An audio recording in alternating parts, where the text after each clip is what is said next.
I'm happy to be here. I got the new iPhone recently, which has facial recognition, so now my birthmark doesn't just get me stares, it also keeps my secrets. I grew up with facial recognition. It's only new for you people. I can't be sneaky with a birthmark like this, right? I can't go back for seconds at the grocery store sample cart. I mean, come on, the old lady knows, right? She'll give me another mini meatball, but she's mad. I can't be sneaky. I couldn't be a criminal with a birthmark like this. A 6-year-old could do the police sketch. It would be a stick figure with a birthmark, and people would be like, I've seen that person before.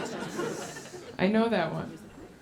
My mom gave me, I'm home now, I'm from New York, and I'm home, and my mom gave me a funny compliment. My mom looked at me and she said, your face is so symmetrical. That's the only wrong answer. I've been thinking about parenting a lot recently. I live with a baby, and it's not my baby. Because you're supposed to make mistakes in your 20s, and I'm roommates with a mistake.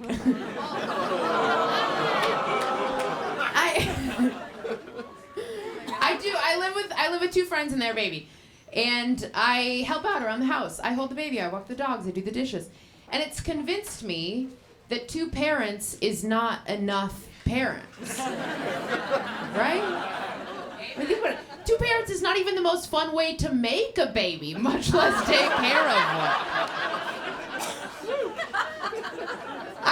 I feel that. And I've thought about it.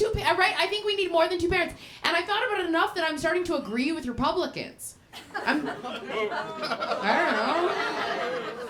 I'm starting to be like, yeah, a child should not be raised by a man and a man. A child should be raised by a man and a third man. Or a woman. I don't care. It just can't be 2.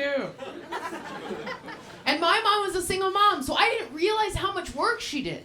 I knew she was my mother and my father, but I didn't realize she was also their unemployed roommate.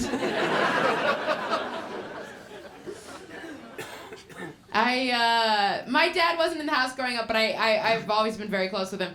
And I've thought about this a lot recently. I have an old dad, and I love my old dad, but I do feel like buying presents for an old dad is just buying presents for myself on layaway.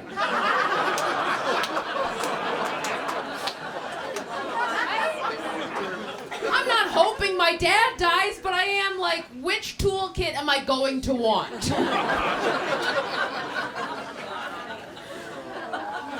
I'm at Target, and I'm like, between this Bluetooth speaker and this man, which is gonna last longer? Oh, is that too mean? Okay, all right. I do, and I'm an only child, so I'm gonna get everything. So I've decided that from here on out, come with me on this. From here on out, I'm only gonna buy my parents presents that appreciate in value over time. Right? I'm gonna get my mom wine and be like, you can't open that. That's for me. I think I can like churn out family heirlooms with this though. Right? Think about it. I buy my mom a necklace. She dies, I wear the necklace. Somebody says, what a beautiful necklace. I say, thank you so much. It was my mother's. I bought it for her on sale. At Kohl's. I do. I don't know. I've been thinking about it a lot. My parents, both my parents, they didn't raise me together, but I was close with both of them. Both my parents were hippies. And all their friends were hippies. I was raised by hippies, which is a little bit like being raised by wolves, but more hair. Somehow.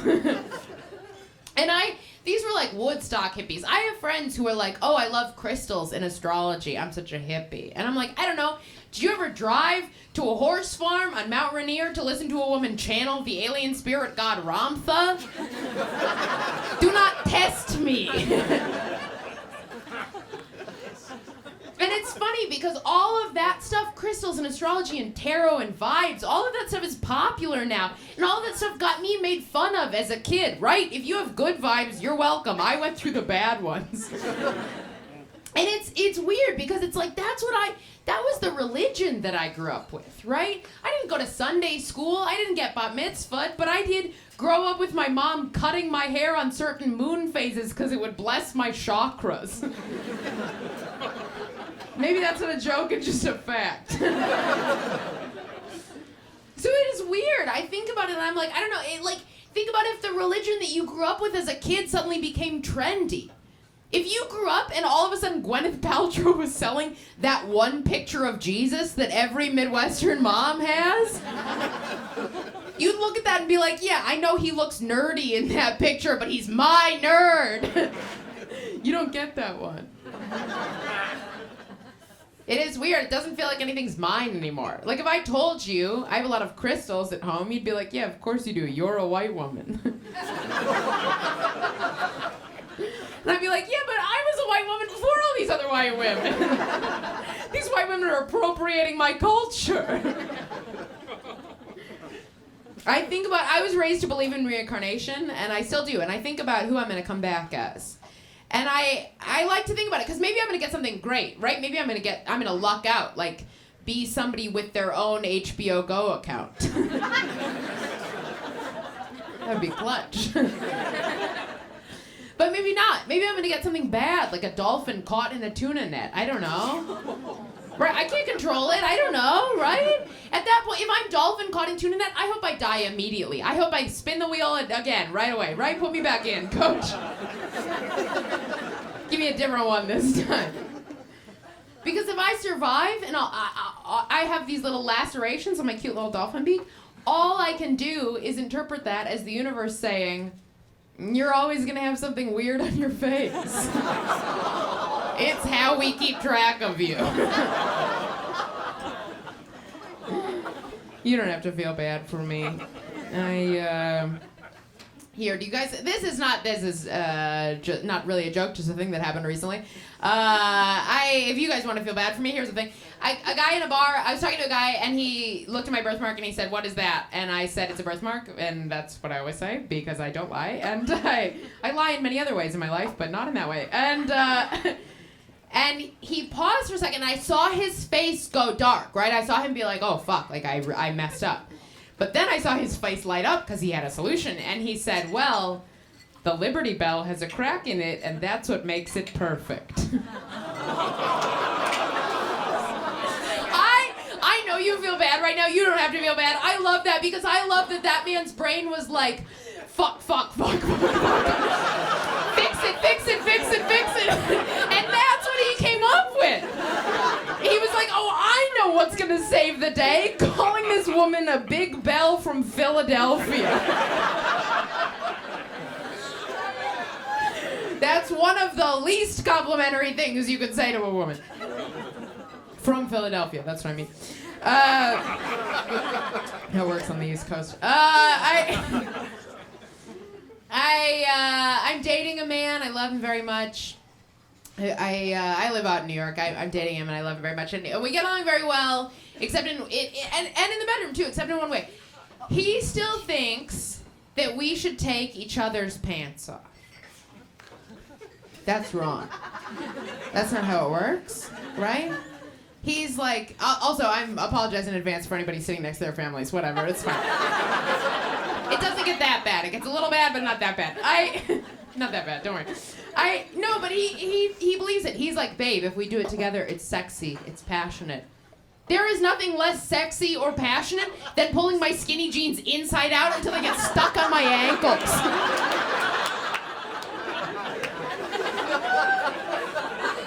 I was wet, now I'm just sweaty.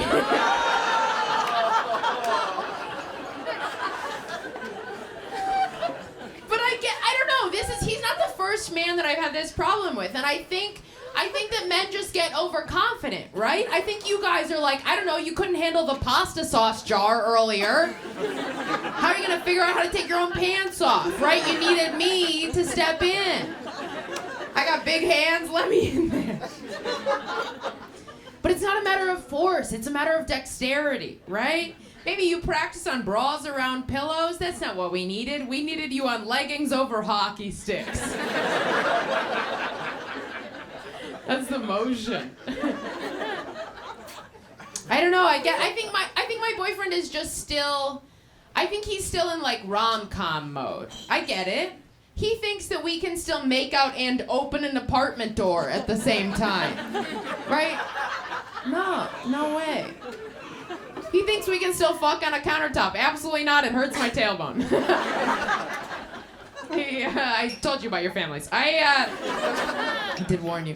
I don't know. He thinks that panties drop perfectly to the floor. I get that. In movies, you see that. It's beautiful. The ankles, the red lines. But that's not in real life, right? That's in movies. In real life, my thong rolls down my thigh into a little turd that I have to kick under the bed and then shake back out so I can step into, because I don't have any clean underwear at his house.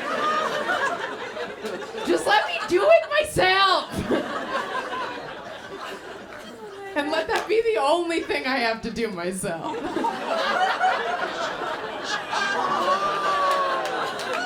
I won't explain that because you are sitting with your family. I'll tell you one more thing I get out of you. I wasn't very popular in high school. I wasn't. I was precocious in high school, which is not a good thing to be as a high schooler. Precocious in high school means that you know a lot of words, but you spit when you talk. Right? Precocious means that you're very special, but no other teenagers want to see you naked. None of them did. I don't know. I wasn't. I went to high school here. I went to high school with two bachelorettes ago, Becca. And I also went to high school with the star of Fox's short-lived but still primetime drama, Pitch. And I want you to know that both Becca and Kylie were gorgeous in high school. So popular. I had big boobs in high school, but I also had pit stains to my elbows. I was a sweaty kid. I put maxi pads in my armpits, sweated through those, so I still had a big pit stain, but I had a little crotch of dry in the middle. With wings! All the men are like, what are wings? And the women are like, very important. I was a dweeb. Every single day, kids would make fun of me. Kids would call me a freak because of my birthmark. And I was bad at social interaction, so I would be like, I am a freak. A freak of nature. That's it. It turns out that you can score on your own team. My bullies were like, correct. I can look back, I can recognize now that I was trying to reclaim the word freak, right? Take back the power. But you can't reclaim a word as just one person. It took thousands of women standing up and saying, that's right, we are bitches, to reclaim the word bitch. If one woman, yeah, and I applaud that, but still, to this day, if one woman stands up and is like, that's right, I am a bitch, everyone in the room is like, so we're agreed.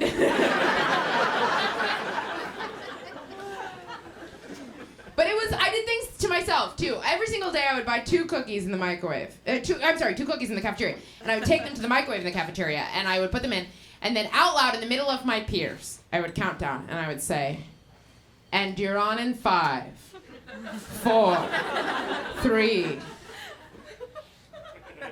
You're on the air. And then I would open the microwave door and eat my cookies by myself. You don't have to feel bad for me. I did that every day. I didn't do that once and go, oh, this isn't okay, and stop. I kept going back. That's crazy. That's the behavior of someone who does not have enough shame in the home. And I didn't have siblings. I didn't have a dad. I just had a single mom who loved me so much. So I would go to school and be like, this feels bad. But I would go home and be like, yeah, but the only person who matters tells me I'm a magical genius. So I don't know how that squares. And I spent all of high school being like, you know what? Someday the popular kids are going to get their comeuppance. They're going to be sad and ugly, and I'm going to be famous and amazing. And I want you to know that Becca and Kylie are hotter than ever and incredibly rich, and I just moved for the second time because of mold. We're doing it. All right, that's gonna do